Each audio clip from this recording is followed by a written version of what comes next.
காதல் ஒரு அழகான காணல் நீர். தூரத்திலிருந்து பார்க்கும்போது பசுமையான மரங்கள், குளிர்ந்த நீரோடைன்னு மனசுக்குள்ள ஒரு பெரிய சோலையையே உருவாக்கும். ஆசையோட பக்கத்துல போக போகத்தான் தெரியும் அது வெறும் தோற்றப்பிழைன்னு. நம்ம வாழ்க்கையிலையும் அப்படித்தான். சில உறவுகள் தூரத்திலிருந்து பார்க்க ரொம்ப அழகா, ரொம்ப சரியா தெரியும்.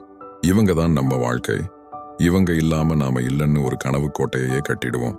ஆனா நெருங்கி பழக ஆரம்பிக்கும் போதுதான் அதோட உண்மையான முகம் நமக்கு தெரிய வரும். அந்த எதிர்பார்ப்புகளுக்கும் நிஜத்துக்கும் நடுவுல இருக்கிற இடைவெளி தான் நம்மளை ரொம்ப காயப்படுத்தும். நாம கற்பனை செஞ்ச அந்த நபர் வேற, உண்மையில இருக்கிற நபர் வேறன்னு புரியும் போது அந்த காணல் நீர் கரைஞ்சு போற மாதிரி நம்ம கனவுகளும் கரைஞ்சு போகும். ஆனா எல்லா காணல் நீரும் ஏமாற்றம் இல்லை. சில நேரங்கள்ல அந்த பயணமே நமக்கு நிறைய விஷயங்களை கத்துக் கொடுக்கும்.